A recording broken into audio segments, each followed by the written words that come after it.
Lur, selamat datang di Ngidul Ngalebema Film Cadelan. Nah, siapa yang nanyain lanjutan MI terus dari kemarin? Ayo diambil nasinya karena lauknya sudah siap, Lur. Lagi keenak badan, ganjel dulu dikit. Balik mana ambil aku Icang dengan quotes hari ini. Aku sih yes, tapi orang tuamu kayaknya no. Lanjutkan kita ke Mission Impossible kelima, Rogue Nation tahun 2015. Melanjutkan scene terakhir di film keempat, di mana Ethan dihubungi IMF tentang organisasi misterius bernama The Syndicate.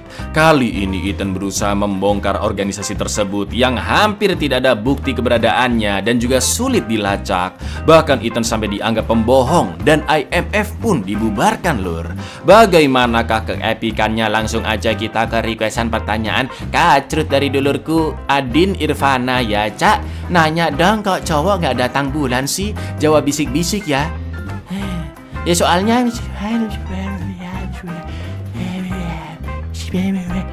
monggo sketsakan. Habala. Will you ask me that now?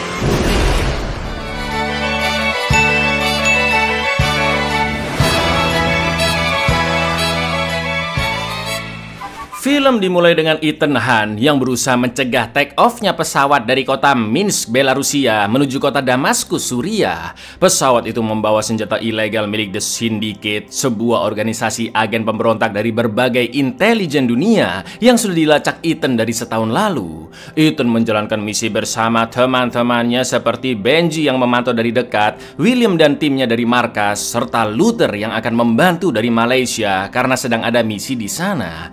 Agar Benji dapat menghentikan pesawat lewat sistem keamanannya, Luther pun menyambungkan koneksi Benji ke sistem pesawat dengan menghack satelit Rusia di sana. Namun karena Benji masih belum dapat akses dan sebentar lagi pesawat lepas landas, mau nggak mau Ethan pun nekat lompat ke pesawat dan gandolan di pintu samping sampai Benji berhasil membuka pintu. Seperti biasa Om Tom Cruise melakukan ini tanpa stuntman, Lur. Dan inilah misi mustahil 5, komplotan pemberontak. Tenene, tenene, tenet. Can you open the door? Can you open the door? Open the door! Engine the door! All right, look, I'm gonna open the power door.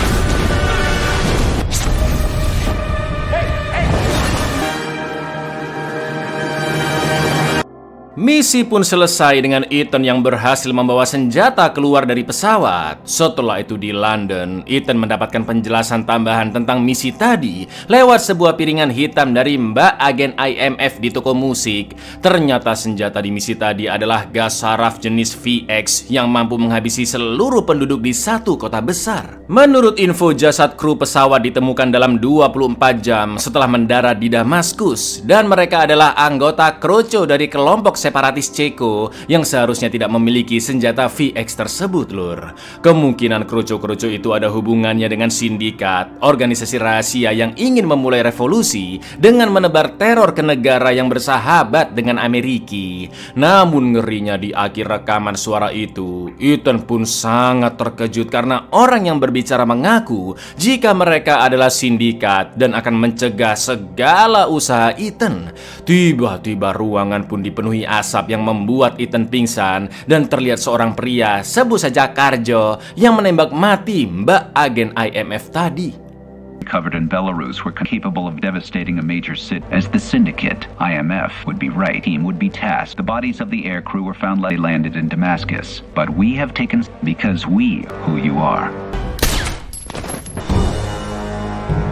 Di gedung Capitol Hill, Washington DC, ketua CIA yaitu Hanley berusaha meyakinkan para senator untuk membubarkan IMF dan memindahkan semua asetnya ke CIA. Karena IMF dianggap sering membuat masalah, seperti mencuri daftar NOC di markas CIA di Langley, terlibat dalam insiden pemboman di Kremlin Rusia, sampai memberikan kode nuklir langsung ke telur sis, hingga rudal nuklir Rusia yang menabrak salah satu gedung di San Francisco. Setelah itu William pun menjelaskan jika IMF selalu berhasil menyelesaikan misi dan sejak didirikan 40 tahun yang lalu, IMF terus berusaha melindungi keamanan di dunia meski dengan cara yang tidak biasa. Namun William tidak bisa memberi penjelasan lebih karena harus menunggu persetujuan dari ketua IMF baru yang sayangnya belum dipilih lagi setelah ketua sebelumnya koit, ya kan lur? Mendengar argumen dari kedua belah pihak, sayangnya Senat pun setuju dengan pembubaran IMF yang digabungkan dengan CIA. Karena meskipun sangat berkontribusi pada kedamaian dunia, namun bagi ketua Senat sudah terlalu banyak pelanggaran yang terjadi pada setiap misi dan menganggap mayoritas keberhasilan misi IMF hanya mengandalkan keberuntungan. The IMF's message broke into the CIA, a Russian warhead. Firm no denied details. Terry's approval, yes, we know. And you, Agent Brad, by IMF agents, known terrorist. Do I have that right? The IMF is operated without oversight. Results less than perfect. And your results look suspiciously like I'm afraid today. Sementara itu Ethan terbangun di suatu ruangan gelap dengan kedua tangannya yang diborgol dan ada seorang wanita bernama Ilsa Faust di depannya. Tak lama kemudian datang banyak kroco, di antaranya adalah Yannick yang ingin menyiksa Ethan atas perintah bosnya. Namun Ethan mengenal Yannick sebagai mantan agen KGB atau agen rahasia Rusia yang anehnya menurut catatan Yannick sudah mati sejak 3 tahun yang lalu. Lalu ketika Yannick bersiap menyiksa Ethan, Ilsa pun mengambil kunci borgol secara diam-diam dan memberi kode kepada Ethan. Lalu yang terjadi,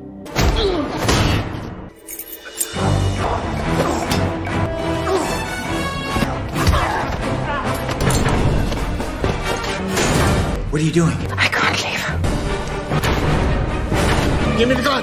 Ilsa membantu Ethan menyelamatkan diri, tapi dia tidak bisa ikut kabur. Namun tidak ada saksi di ruangan itu karena semua kroco tewas, sedangkan Yannick sempat pingsan ditendang Ethan. Dan Ilsa akan beralasan ke rekan-rekannya jika Ethan lah yang menyerang mereka semua dan berhasil lolos. Setelah itu Ethan menghubungi William lewat jaringan terenkripsi dan meminta penjemputan segera di London, serta melapor tentang mbak-mbak agen IMF yang tewas terbunuh di toko musik. Ethan juga mengabarkan jika organisasi sindikat benar-benar ada dan mereka mengetahui seluk-beluk IMF. Lalu Ethan pun menyuruh William dan timnya untuk mengumpulkan info terkait mantan agen rahasia dari setiap lembaga di dunia yang statusnya tewas atau baru dugaan. Karena menurut Ethan bisa jadi ada keterlibatan mereka dengan sindikat hingga organisasi itu sangat amat susah dilacak, dan orang pertama yang harus dicek adalah Yannick. Akan tetapi dengan berat hati William menolak karena Senat telah membubarkan IMF dan melimpahkan semua operasinya ke CIA. Namun William mengatakan mungkin ini adalah misi terakhir mereka sebagai agen IMF dan satu-satunya petunjuk yang bisa digali Ethan, yaitu mencari tahu siapa itu Karjo. Di lain sisi karena percakapan mereka terenkripsi, maka Ethan dianggap menghilang karena tidak ada yang mengetahui di manakah posisi Ethan sekarang. Request immediate extraction. A face. You wanted something. The committee has shut us down. Over to the CIA or IMF. Focus operations on gas. Doesn't matter what country or agency. Okay, what do you think it means? They know who we are, how we operate. I've disappeared in London. You don't know where I am. This man you saw, can you find? Setelah itu Hanley bertanya di mana lokasi Ethan dan William mengaku sama sekali tidak tahu karena terakhir Ethan sedang dalam misi penyamaran melacak sindikat. Hanley berencana menangkap Ethan untuk bertanggung jawab atas semua kekacauan yang terjadi selama dia di IMF. Lalu karena CIA tidak pernah mendapat laporan tentang sindikat, Hanley pun menuduh organisasi tersebut hanyalah akal-akalan Ethan untuk mempertahankan keberadaan IMF dan agar pemerintah menganggap jika IMF sedang bekerja keras melawan sindikat. I believe that the syndicate is a figment of the IMF's existence. How come the CIA has never, not implying, stating, where is Hunt? Deep cover. Last I heard, he's tracking the syndicate. Welcome to the CIA, living his last day as a free man. 6 bulan pun telah berlalu. Untungnya Ethan masih hidup dan sekarang tinggal di kota Havana, negara Kuba. Namun brengkesnya dari markas CIA di Langley, Hanley juga sedang memimpin operasi untuk meringkus Ethan yang sekarang menjadi buronan internasional. Tapi ternyata Right, everybody heads up. Alpha team prep standing by. Execute.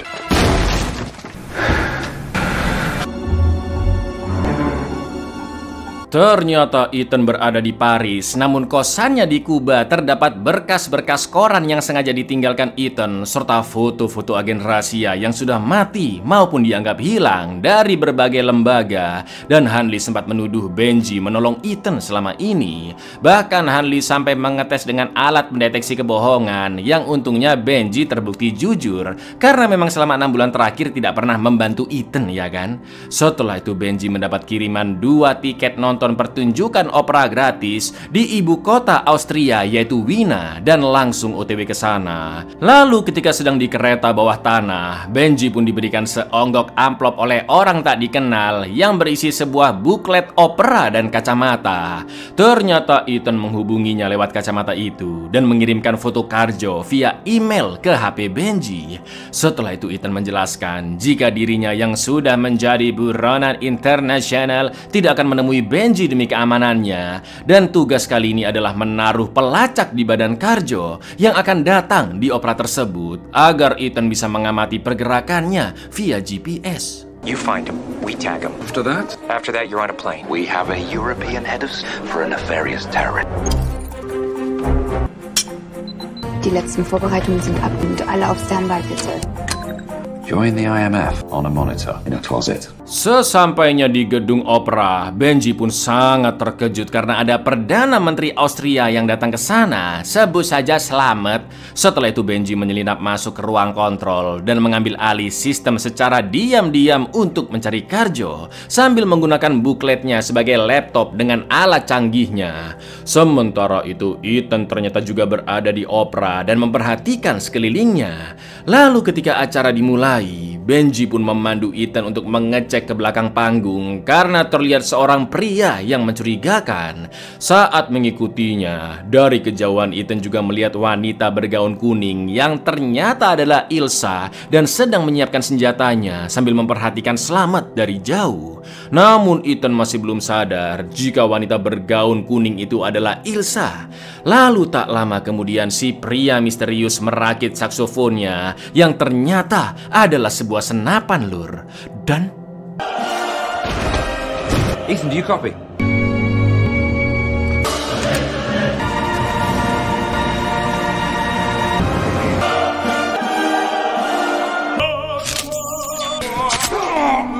wajah Ethan pun terpantau oleh Karjo dari mata kerucunya si pria saksofon yang akhirnya Ethan berhasil mengalahkannya. Sementara itu terlihat kroco lainnya, panggil saja Paiman, yang menyamar menjadi satpam dan sudah mengambil alih ruang kendali panggung untuk menembak Slamet. Melihat Paiman, Ethan langsung membidiknya dengan senjata kroco yang baru dikalahkan, dan Ethan juga melihat wanita bergaun kuning yang membidik ke arah Slamet. Namun karena posisi jauh, Ethan masih belum melihat jelas jika wanita itu adalah Ilsa.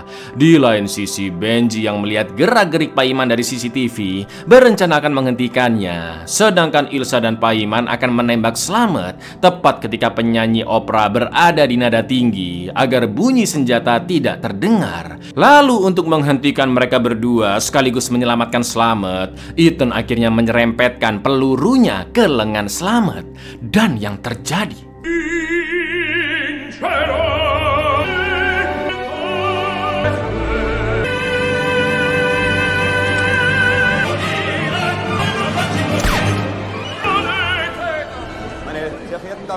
ya, Ethan berhasil menyelamatkan Slamet dengan keputusannya yang langsung diamankan bersama istrinya, dan acara opera pun dihentikan. Sementara itu Ilsa menembak Paiman yang sedang duel dengan Benji, dan tak lama kemudian Ethan menghampiri Ilsa lalu membantunya kabur dari sana.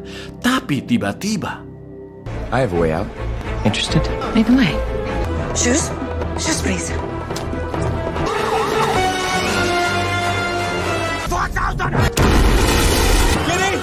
naasnya Slamet pun tewas karena bom yang ada di dalam koper. Di lain sisi, setelah dijemput oleh Benji, Ethan pun menggeledah Ilsa dan hanya menemukan lipstik. Lalu Ilsa mengaku jika dia adalah agen MI6 atau agen rahasia Inggris yang menyusup ke dalam sindikat, dan di opera tadi dia diberikan misi membunuh Perdana Menteri Slamet agar orang-orang di sindikat mempercayainya kembali karena Ilsa dicurigai membebaskan Ethan di London. Sedangkan kedua kroco sindikat yang tadi, satu ditugaskan membunuh Slamet untuk jaga-jaga, dan yang satu lagi ditugaskan membunuh Ilsa jika dia gagal menjalankan misi. Sementara bom diletakkan ke mobil sebagai rencana terakhir jika Slamet berhasil lolos. Lalu tiba-tiba mereka ditembaki dari belakang, dan ketika Ethan menunjukkan foto Karjo, Ilsa tidak menjelaskan siapakah pria di foto tersebut, namun Ilsa hanya meminta Ethan untuk membebaskannya karena tujuan mereka sama, yaitu menghancurkan sindikat. Saving your life in London put me in a time. I was sent to kill the Chancellor. I've been formally introduced. Ilsa Faust, you're Ethan Hunt. Who is he? We're after the same thing and I can help you. Hanley pun semakin geram melihat berita kematian Perdana Menteri dan langsung menyuruh timnya bukan hanya mencari Ethan, tapi juga menangkap Benji yang ketahuan berangkat ke Wina dengan tiket opera gratis. Sementara itu Ethan membawa Benji ke kapal tempat persembunyiannya dan memberikan KTP, paspor, uang, peta, serta pakaian untuk Benji balik ke Amerika tanpa terdeteksi. Benji pun disuruh Ethan untuk melapor ke Hanley jika dia ke Paris memang hanya untuk menonton opera gratis dan menolak saat diajak Ethan membunuh Slamet. Setelah itu Ethan menunjukkan kumpulan foto-foto mantan agen rahasia yang sudah tewas ataupun hilang, dan Benji pun melihat wajah Paiman yang ternyata adalah mantan agen rahasia asal Jerman. Lalu Ethan menceritakan berbagai peristiwa di dunia. Yang anehnya Karjo selalu ada di sana ketika insiden terjadi, mulai dari tewasnya Presiden Malawi di kecelakaan mobil yang menyebabkan perang saudara, hilangnya pesawat yang terbang dari Jakarta dan ternyata ditumpangi oleh Direktur Bank Dunia, sampai kebakaran pabrik di Filipina yang berdampak pada perusahaan senjata internasional. Lalu Ethan pun menjelaskan semua itu dilakukan oleh sindikat atau komplotan pemberontak yang dilatih selayaknya agen rahasia, namun dengan tujuan untuk menghancurkan dunia. Berbanding terbalik dengan IMF, ya kan Lur? The Syndicate, a rogue nation, destroy the system. That wreck triggered a civil war. These are no accidents. That missing plane was carrying this. That fire bankrupted a global. And since Hunley shut us down, killing the Chancellor tonight was a... Ethan pun yakin Karjo berada di balik segala kekacauan yang dilakukan oleh sindikat. Akan tetapi Benji kekeh ingin membantu Ethan, bukan semata-mata sebagai agen rahasia, tapi juga karena Ethan adalah sahabatnya. Dengan ini Ethan pun akan dibantu oleh Benji, dan langkah pertama mereka adalah mengecek lipstick dari Ilsa yang ternyata adalah a flash disk. More than that, I am your friend because you needed my help. She said we have everything we need. Sementara itu di lain tempat, Ilsa menemui Karjo, dan Karjo mengaku bahwa dia sengaja menyuruh satu kroco lagi untuk membunuh Ilsa jika dia berani memberontak. Lalu Ilsa mengatakan jika Ethan mengetahui tentang pembangkit listrik di Maroko, namun tidak tahu apa yang sebenarnya ada di sana, dan Ilsa yakin jika Ethan akan mencari dirinya di Maroko. Ternyata setelah diperiksa oleh Benji, flash disk yang diberikan Ilsa berisi detail sebuah komputer dengan sistem keamanan tingkat tinggi yang berada di Maroko, tepatnya di ibu kotanya, yaitu Casablanca. He knows about Morocco. He knows about the power plant. Very strange thing. Where's it located? Morocco. The gentleman to Casablanca. Di lain sisi, William meminta Luther datang menemuinya dan menjelaskan jika mereka harus segera mencari Ethan serta Benji secepatnya.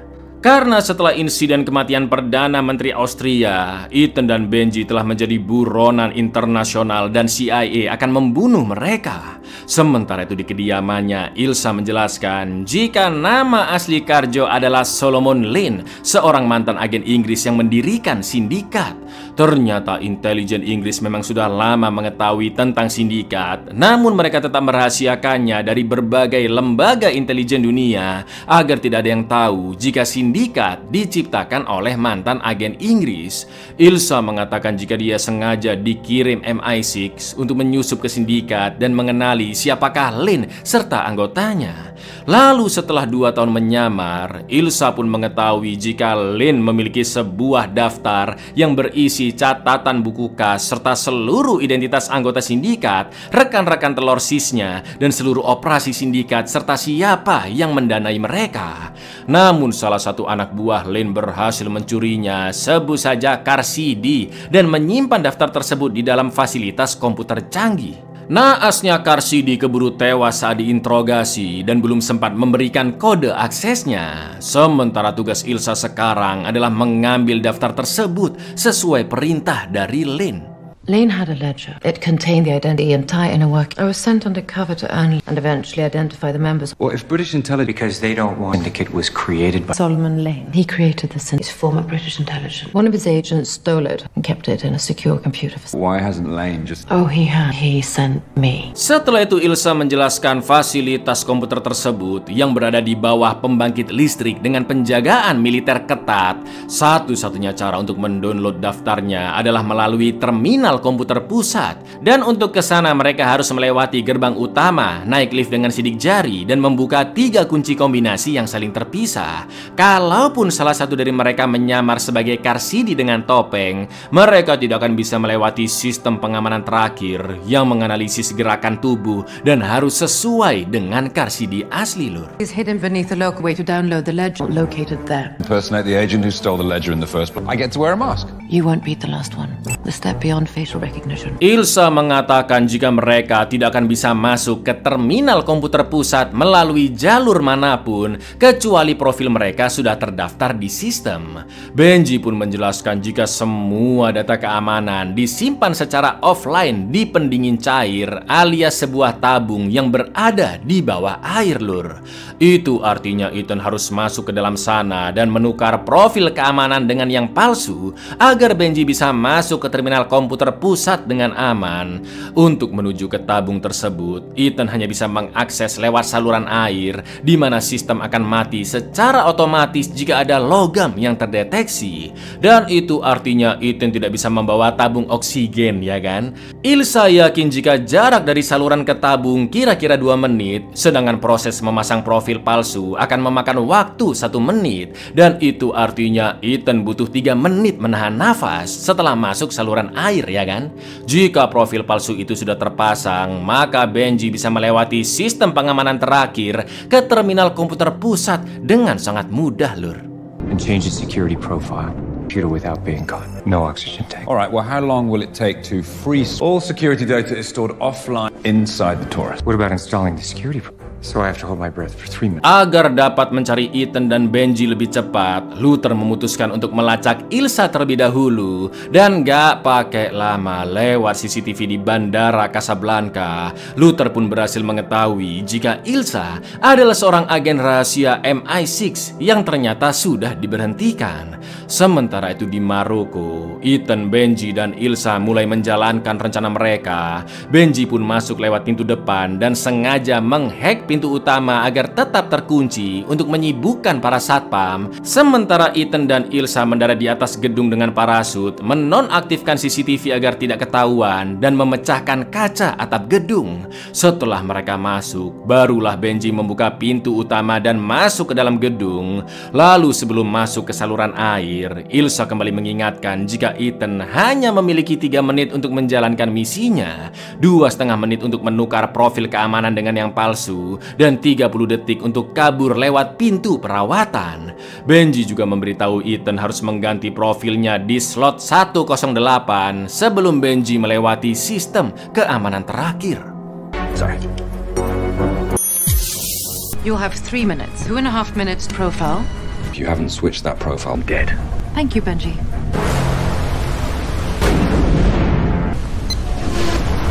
What's the problem? Cooling system's rebooting. Tepat setelah Ethan masuk ke dalam tabung, Ilsa pun langsung mematikan arus airnya agar Ethan dapat berenang menuju ke slot 108.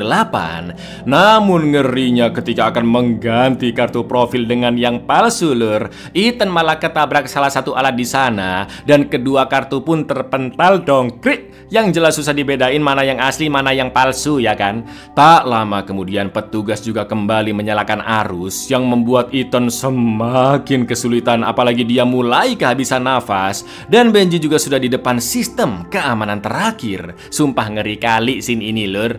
Lalu yang terjadi,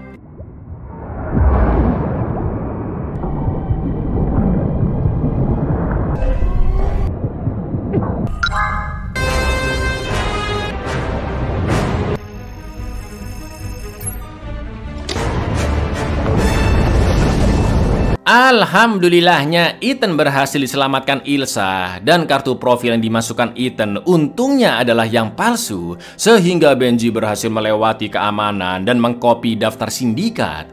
Namun ketika Benji kesenangan dan menghampiri Ethan sambil memamerkan flash disknya, tiba-tiba We're gonna nail that. Where's Hunt? He's dead. Before Lane does.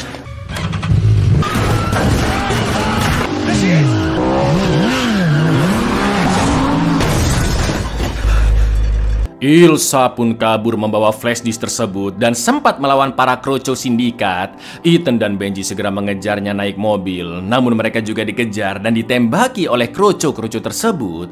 Dilalahnya mobil Ethan dan Benji papasan dengan mobil William dan Luther yang memang sedang melacak posisi Ilsa. Lalu yang terjadi?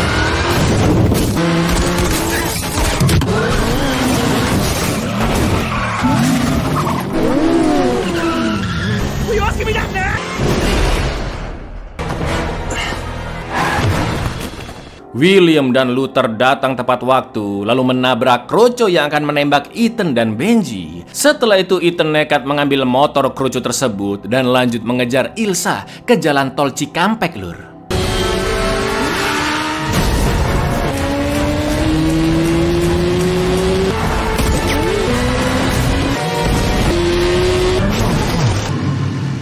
Ilsa sengaja berdiri di tengah jalan dan Ethan yang terkejut pun langsung kecelakaan. Untungnya dia masih selamat meski Ilsa berhasil kabur. Dan setelah itu Ethan pun bertemu teman-temannya untuk membahas rencana mereka selanjutnya. Ternyata Benji mengkopi daftar sindikat kedua flash disk, lur, meski yang satunya sudah diambil oleh Ilsa, ya kan? Please tell me you made a copy of that. Of course I made a copy. Setelah itu Ilsa pun bertemu kepala MI6 di London bernama Atlee yang selama ini memerintahnya, dan Ilsa memberikan flash disk tersebut. Akan tetapi Atlee merasa janggal mengapa Lane menyuruh Ilsa untuk mengambil data sepenting itu.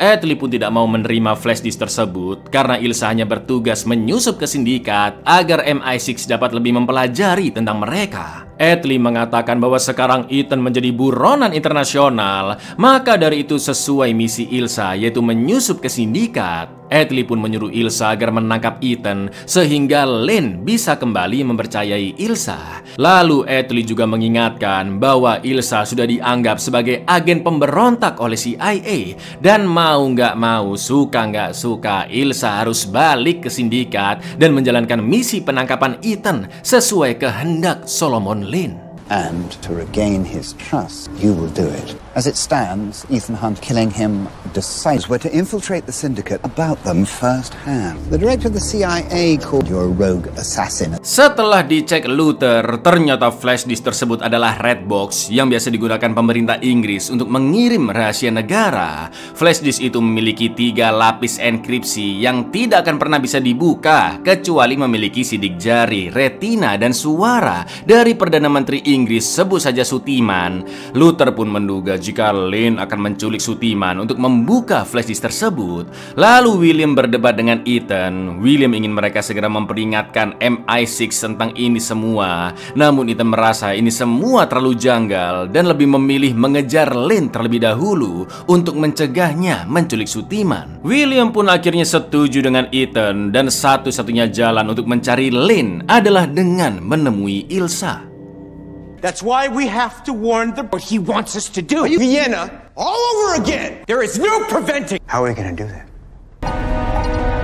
We're gonna find Lane, we're gonna get before he takes the Prime Minister. Setelah bertemu Atlee, Ilsa pun memberikan flash disk tersebut kepada Lane yang ternyata begitu dicek isinya kosong, lur. Lane pun terlihat sangat-sangat murka. Namun dia masih memberi kesempatan Ilsa mendapatkan daftar itu kembali yang berada di flash disk Ethan.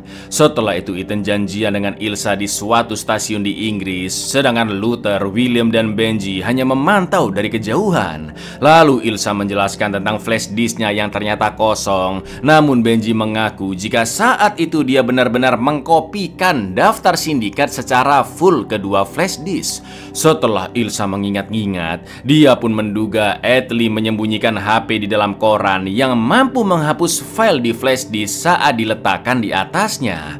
Itu artinya Atlee tidak mau data tersebut sampai ke tangan Lane, dan kemungkinan dia hanya ingin menjebak Ilsa agar tetap berada di sindikat. Lalu sesuai perintah dari Lane, Ilsa pun memberikan seonggok gadget mirip HP ke Ethan. Dan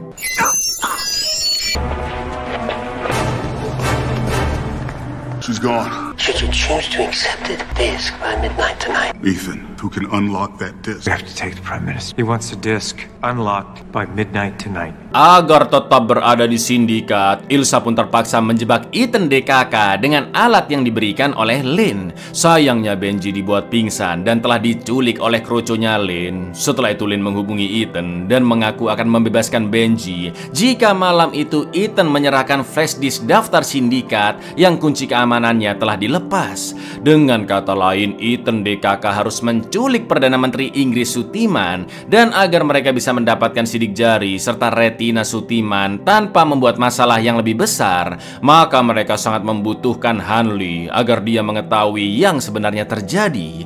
William pun akhirnya mengada-ada jika dia membutuhkan ketua CIA untuk menghentikan Ethan yang ingin menculik Sutiman. Padahal sebenarnya William berpihak ke Ethan, ya kan Lur? On Earth who can unlock that disk. We have to take the Prime Minister. This is how we make everything. Can you see? Can't you see it? And I'm not interested in seeing my friends get. So if I'm going to betray them, we're going to. Sementara itu Benji terbangun dalam keadaan diborgol ke kursi dan dijaga oleh Lane. Lalu malamnya William dan Hanley mendatangi sebuah acara yang didatangi oleh para pejabat termasuk Sutiman. Hanley pun bertemu Atlee dan memperingatkan tentang Ethan yang ingin menculik Sutiman. Lalu Hanley, Atlee, dan William menjelaskan tentang rencana penculikan tersebut serta siapakah Ethan Hunt ke Sutiman. William juga mengatakan bahwa Ethan memiliki flash disk yang hanya bisa dibuka oleh Sutiman dan berisi berbagai daftar tentang sindikat. Mendengar itu Sutiman pun amat sangat terkejut karena yang dia tahu sindikat sudah lama dibubarkan. Sebelumnya didirikan hanya untuk latihan dan seharusnya tidak ada yang tahu tentang adanya organisasi tersebut. Sutiman juga menjelaskan bahwa sindikat merekrut mantan-mantan agen dari negara lain demi membasmi berbagai ancaman dari dalam maupun luar negeri. Tetapi pada akhirnya Sutiman menolak ide tersebut dan membubarkan sindikat. Karena jika Sutiman menjadi pemimpin sindikat, dia bisa bertugas sebagai hakim, juri, sekaligus algojo tanpa rasa tanggung jawab. Selain itu Sutiman juga mengenal siapakah Solomon Lane yang ternyata dulu adalah anak buah Atlee. Tapi tiba-tiba, does the name Solomon Lane? Unfortunately, it does. He couldn't possibly be talking that syndicate, because you assured me that would have made me judge the proposal unequivocally. You can trust yourself when all. Retinal scan confirmed. Ternyata Ethan menyamar menjadi Atlee dan Hanley sengaja dipancing oleh William datang ke sana agar melihat langsung Ethan DKK yang benar-benar berusaha membongkar sindikat. Selain itu sidik jari, retina, dan password dari Sutiman berhasil didapatkan setelah dia ditembak menggunakan peluru yang dapat melumpuhkan seseorang dan juga mengandung serum kejujuran yang akhirnya Sutiman pun memberitahu passwordnya. Tak lama kemudian Atlee yang asli masuk ke ruangan dan langsung ditembak peluru yang sama. Setelah itu Ethan mengatakan analisisnya bahwa Atlee adalah pendiri sindikat, akan tetapi Solomon Lane memberontak dan mengambil alih organisasi itu. Lalu Atlee pun berusaha menutup-nutupi sindikat, termasuk menjebak Ilsa dengan menghapus isi flash disknya agar Ilsa tetap berada di sindikat dan tidak ada yang mengendus kesalahan Atlee dalam membuat sindikat.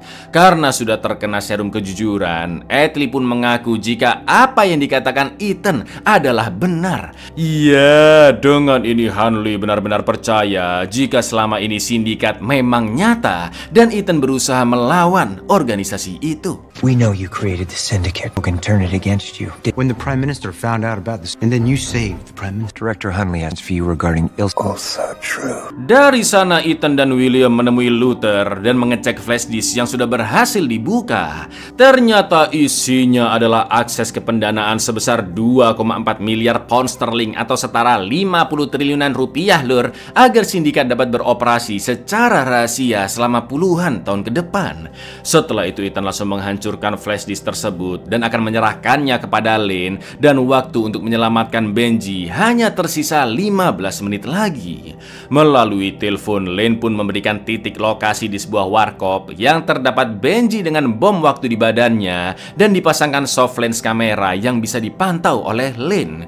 Selain itu Benji harus mengikuti setiap perkataan Lane dari headset atau bomnya akan meledak, sedangkan Ilsa di sebelahnya ditugaskan untuk membunuh Ethan dan Benji setelah Lane mendapatkan datanya. Lagi-lagi Ilsa terpaksa melakukan ini agar nyawanya tetap selamat dari Lane.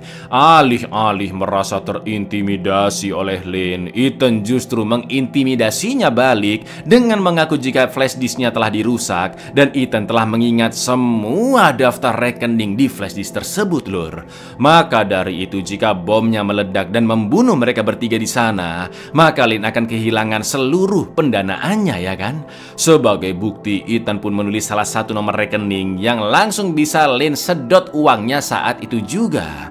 Lane pun begitu emosi dengan Ethan yang mempermainkannya, dan ngerinya bom akan meledak beberapa detik lagi. Lalu yang terjadi, I memorized it. If that vest goes off, you get me. I'll give you $50 million to let Benji go. Right now you're saying I couldn't possibly let Benji go. In this system for what you are. You need help. You need money. Lane pun terpaksa menghentikan bomnya dan menyuruh krucu-krucunya untuk segera menangkap Ethan. Akan tetapi Ethan menyuruh Ilsa menembaknya jika ada krucu yang berani mendekat. Jelas Lane yang jiper pun menghentikan krucunya dan terpaksa memberi kode untuk melepas bom di tubuh Benji. Setelah itu Benji pergi menyelamatkan diri ke Luther DKK, dan Lane langsung menyuruh anak buahnya untuk segera membunuh Ilsa juga menangkap Ethan. Dan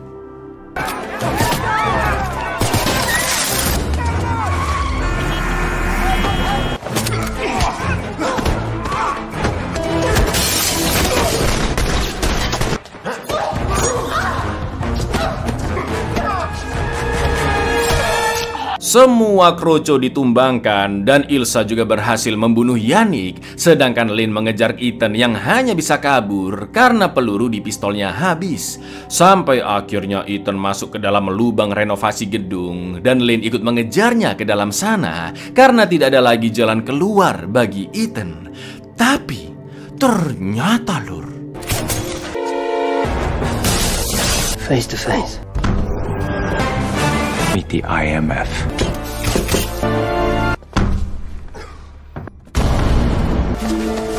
You better hurry now. Good luck.